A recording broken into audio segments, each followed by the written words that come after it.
आज के इस विश्लेषण में आप सभी का स्वागत है।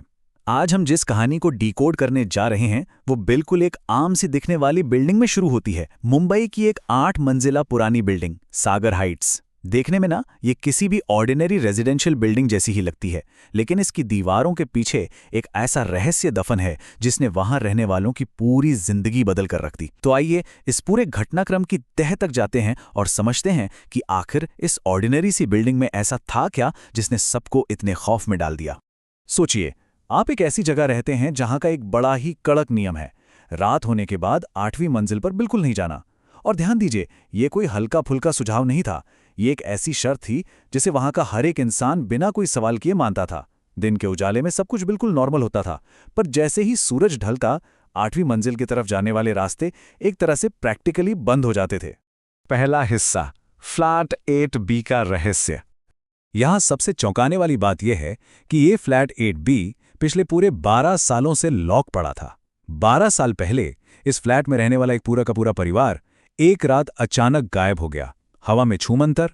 पुलिस को ना तो कोई लाश मिली और ना ही उनके बाहर जाने का कोई सुराग। जब पुलिस ने उस फ्लैट की तलाशी ली तो उन्हें सिर्फ एक ही अजीब चीज मिली थी, घर की दीवारों पर छोटे बच्चों के हाथों के निशान। और बस उस दिन के बाद से इस फ्लैट के दरवाजे पर हमेशा के लिए ताला जड़ दिया गया। वो लोग अभी भी अंदर हैं। ये डरावने शब्द थे उस बिल्डिंग के नाइट वॉचमैन दत्ता के। दत्ता हमेशा दावा करता था कि देर रात उसे उस बंद फ्लैट से बच्चों के हंसने की और भारी फर्नीचर खिसकने की आवाजें आती हैं। लेकिन जाहिर है किसी ने उसकी बातों पर यकीन नहीं किया। सबको यही लगता था कि रात के सन्नाटे में अकेले ड्यूटी करते हुए ये बस उसके दिमाग का एक वहम है। दूसरा हिस्सा, आधी रात को लिफ्ट की वो घटना।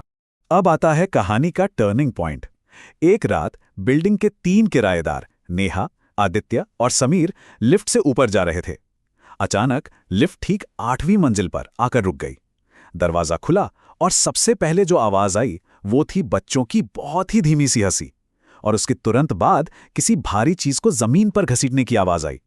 ये बिल्कुल क्लियर था कि ये आवाजें उस फ्लैट 8B के अंदर से ही आ रही थीं, वही फ्लैट जिसमें 12 सालों से ताला लगा था। उस भयानक सन्नाटे में एक आवाज गूंजी, थक थक थक। नेहा तो डर के मारे पीछे हट गई, लेकिन आदित्य ने थोड़ी हिम्मत जुटाई और उस बंद दरवाजे पर अपना कान लगाया। उसे बिल्कुल साफ सुनाई दे रहा था कि अंदर कोई धीरे धीरे चल रहा है। ऐसा लग रहा था जैसे कोई भारी लकड़ी की चीज फर्श पर रगड़ी जा रही हो। और तभी समीर का ध्यान एक और चीज पर गया। उस बंद दरवाजे के नीचे से एक हल्की पीली रोशनी बाहर झांक रही थी, जबकि सच्चाई ये थी कि उस फ्लैट की बिजली सालों पहले ही काट दी गई थी। ये टेक्निकली असंभव था। घबराकर वो तीनों वहां से तुरंत नीचे भाग गए। तीसरा हिस्सा, 12 साल पुराना राज। 12 साल पुरानी ये घटना अब सीधे वर्तमान से जुड़ चुकी थी।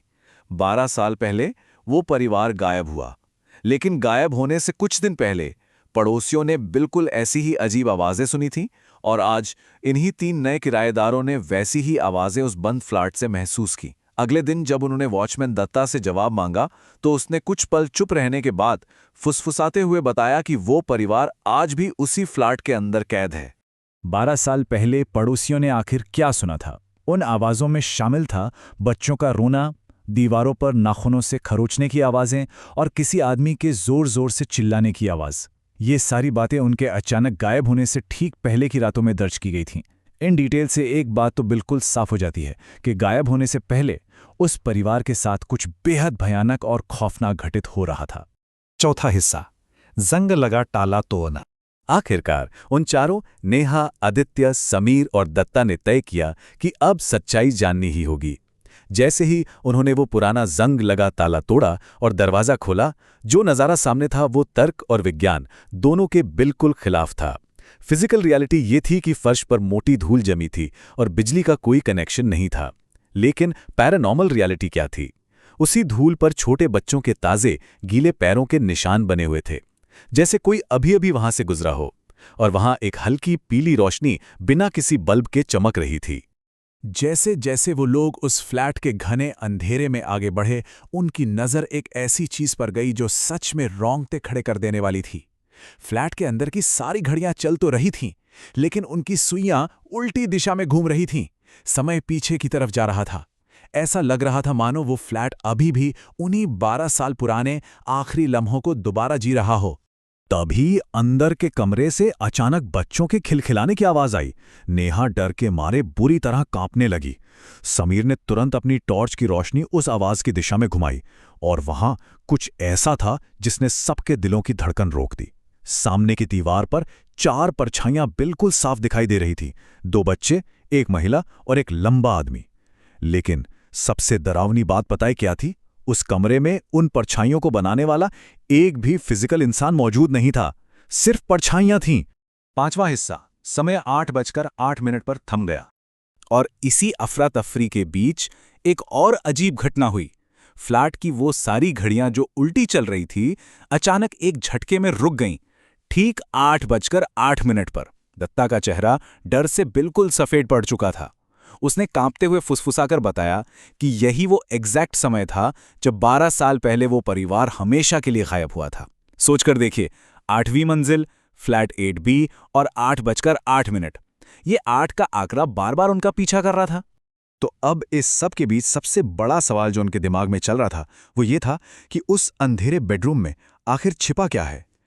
जैसे ही घड़ियां रुकीं, बेडरूम का दरवाजा बिना किसी सहारे के अपने आप धीरे धीरे खुलने लगा। अंदर घुब अंधेरा था। वो चारों लोग अपनी सांस रोके बिना पलके झपकाए उस अंधेरे की तरफ देख रहे थे। और तभी उस घने अंधेरे के बीच उन्हें 4 आकृतियां खड़ी हुई दिखाई दी। ये वही 12 साल पहले वाला परिवार था। उनकी आंखें धीरे धीरे खुलीं और वो आंखें पूरी तरह से काली थीं। उनमें ना कोई सफेदी थी, ना ही कोई रोशनी। वो बस वहां खड़े थे, बिल्कुल शांत और खौफनाक, और सीधे इन चारों की तरफ घूर रहे थे। और उस जमीन फाड़ देने वाले सन्नाटे को चीरते हुए एक बच्चे की आवाज पूरे कमरे में गूंज उठी। उसने पूछा, क्या तुम हमारे साथ खेलोगे? ये सवाल सुनने में शायद किसी को साधारण लगे, लेकिन उस वक्त उस भयानक माहौल में ये किसी मौत के पैगाम जैसा था। इस एक सवाल ने वहां खड़े उन लोगों के आखिरी बचे हुए होश भी उड़ा दिए। 6ठा हिस्सा। अब वहां 8 लोग हैं। अगली सुबह का नज़ारा तो और भी हैरान करने वाला था। जब पुलिस इन्वेस्टिगेट करने वहां पहुंची तो बिल्कुल वही इतिहास दोहराया गया। फ्लैट 8B का दरवाजा पूरी तरह से खुला हुआ था, लेकिन अंदर सब कुछ बिल्कुल खाली था। नेहा, आदित्य, समीर और नाइट वॉचमैन दत्ता, ये चारों वहां से गायब थे, हवा में गायब। उनका एक छोटा सा सुराग भी नहीं मिला, बिल्कुल वैसे ही जैसे 12 साल पहले उस परिवार का नहीं मिला था। पुलिस को उस सन्नाटे से भरे खाली फ्लैट में बस एक ही नई चीज मिली। दीवार पर ताज़ा उंगलियों के निशान से लिखा हुआ एक संदेश। उसमें लिखा था, अब यहां 8 लोग रहते हैं। एक परिवार के 4 लोग और अब ये नए 4 लोग, टोटल 8। ये एक ऐसी मिस्ट्री है जो वहां के खौफनाक सन्नाटे में आज भी गूंजती है। तो दोस्तों, आपको क्या लगता है, आखिर उस रात फ्लैट 8B के उस अंधेरे में सच में क्या हुआ होगा? शुरू से लेकर अंत तक इस एक्सप्लेनर में हमारे साथ जुड़े रहने के लिए आप सभी का शुक्रिया।